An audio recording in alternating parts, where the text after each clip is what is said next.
So we're going to talk about the diesel inline 6 in this section. And what I want to go over with this is there's a couple of basic configurations of the inline 6 that you'll see out in industry. All brands make all different versions of these, so there's not any specific like this is Cat, this is Cummins, whatever. There's going to be all kinds of configurations made by several manufacturers. So what we're going to start with is the cam in block style. Now there's usually two versions of this. Now there's no straight hard line on what's what, but they tend to move the camshaft up and down in the block depending on the situation. So generally you see something which you would call a low cam setup, where the cam generally runs directly off of the crank or near directly off the crank with only maybe one or two idler gears in between. And what that does is it gives you a long push rod. So you're minimizing your gear train, but you're increasing the length of the push rod to the rockers on the valve. Now this was very common on older diesel engines, but it's still being used. If you look at the PACCAR MX engines, they still use a very similar design. They're more of a mid cam, but they do use long push rods to actuate the valves. Generally today you see these in operation with common rail fuel systems. You don't tend to see these used too much for cam actuated injector systems. So I think the N14 Cummins used long tubes, but they had one very large tube that actuated the injector. So the disadvantage of the long tube is it bends, it's flexible, and when you're trying to actuate high fuel pressures, so you're trying to use the cam to pump an injector for like a non-common rail setup, they can bend. Other options were to move the cam up. So you put an idler gear in, or multiple gears in place of running directly off the crank, and that let the manufacturers move the cam further towards the head so they could run shorter. This drawing actually doesn't even do it justice. Some of them are very short push rod tubes. Some of these I've seen Caterpillar mount that cam directly below the head, so it had an extremely short push tube, and that let them run a very high pressure cam actuated injector with a very short stubby push tube that couldn't bend. So there's advantages to both. There's no set limit that says this is a mid cam or a high cam or this is a low cam. They're all kind of placed in different locations. There's just a generalized saying that it's a low cam or a mid cam engine. But generally when you refer to an overhead valve, mid or low cam engine, the cam is located in the block of the engine. So then what we have on the other end, or even the same manufacturers, because this is similar to a Cummins ISX and this was similar to a Cummins N14, just a different generation of engine, will run overhead cam engines. You don't see as many dual overhead cam engines. So actually let's go over that. So there's two versions, the dual overhead cam and the single overhead cam, just like you'd see in cars or gas engines. However, they do usually different things. So in the Cummins application, for like an ISX, you have one cam that ran the valves, and then one cam that ran the injector. It's kind of hard to draw here, but you had the valve train running on one cam, and then you had the injectors being actuated by the other. We won't get too deep into this. I think in electronic engines we'll talk more about cam actuated electronic unit injectors, but I think for this video we don't want to go that deep. And then what else you'd see is a single overhead cam application where you have one cam in the head actuating the valve train. Some of them you'll see intake valves on one and exhaust valves on the other. I think the PACCAR MX-11 does that. It has a camshaft specifically for engine braking. The Detroit DD series engines, the 13, 15, and 16s, all use dual overhead cam. because they at the time they were running something called amplified common rail. So they actually had a camshaft for the injectors and the camshaft for the valve train. Just depends on the current generation. The advantages of this are you can have no push tubes, right? But your gear train complexity goes way up.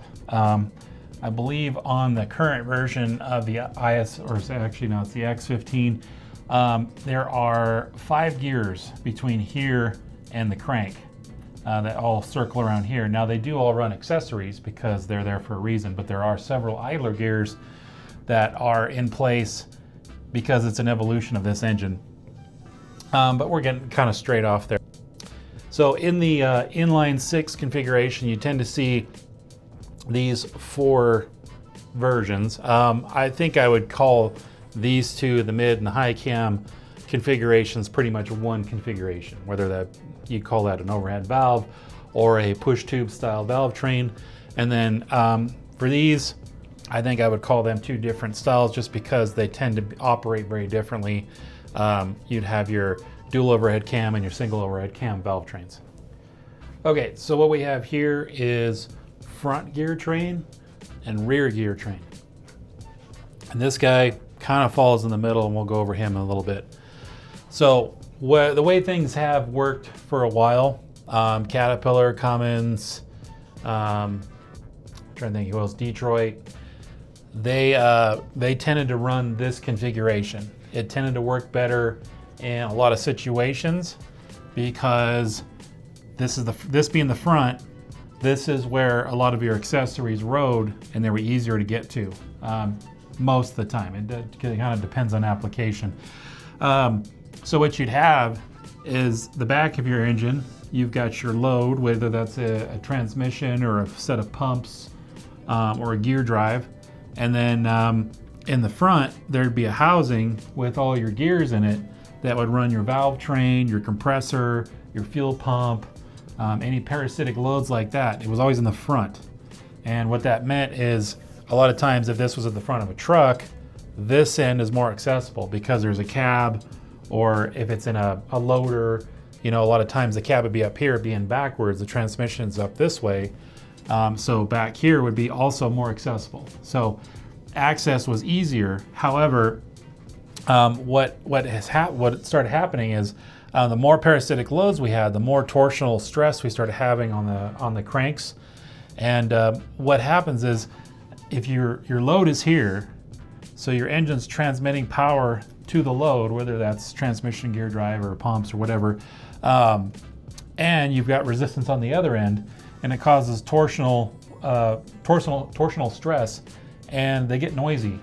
These gear trains make a lot of noise, and they're slightly less efficient, right? Because you have draw at one end, and you have an out of sync draw at the other end that tends to put torsional loads on the crankshaft. So the way industry's been starting to go is this way, where you will have all of your gear-driven components on the back. So all the gear train is integrated into the rear cover or the bell housing. So there is almost no load off the front. What is off the front would be the belt drives, so pulleys, alternators, air conditioning, compressor, things like that. Very low load compared to the rest of the components. So what that does is that eliminates that torsional stress on the crankshaft, and it makes them very quiet. So in a lot of on-highway applications, this is highly desired for the manufacturers because they want a quiet, efficient engine that doesn't make a lot of noise.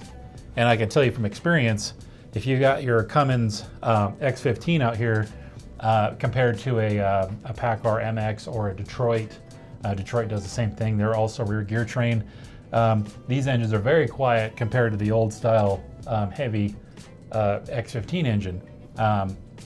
However, a lot of times where these components are, there tends to be a cab right here and cab mounts and lots of components coming off the firewall, tubing, valves, and the same when it comes to equipment.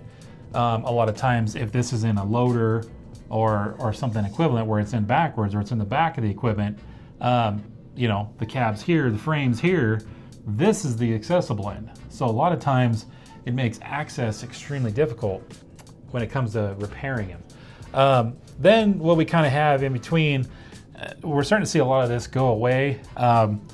This is mostly referencing the Cummins medium-sized engines, like the M11 or the ISX12. They were semi-rear gear train. What they did is they actually transmitted power through the camshaft to a separate gear drive at the front. So they would have you'd have your compressor and your power steering pump off the front of the engine, and then your fuel pump and any other accessories could run off the rear gear train. So it kind of split it up to make it a more compact engine. However, it doesn't make serviceability much better. And these engines are going away, and Cummins is replacing them with another engine that's going to be all rear gear train anyway. Caterpillar tends to stick with the front gear train on their current engines, but you know, every manufacturer is different. But what you are tending to see is industry moving towards rear gear train, just because almost in any situation it lowers the torsional stress and it quiets the engine quite a bit and helps with efficiency.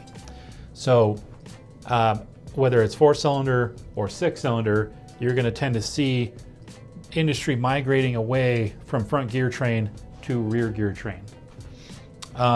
There are some engines, just to put this out there, just because this is a very general introduction, there are some engines that are, I guess what you could call them is ambidextrous, where they can have a gear train on either end, or they can drive from either end.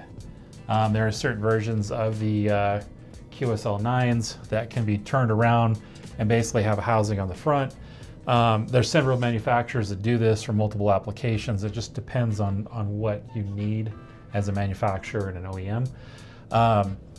So this is not a set in stone arrangement of what's what. Like I said, there are several types, but just to circle back one more time, this is the direction industry seems to be going. This is where I think they're going to continue moving, is rear gear train. And then this is also applicable to whether this is a inline 4, a V configuration, or the inline 6.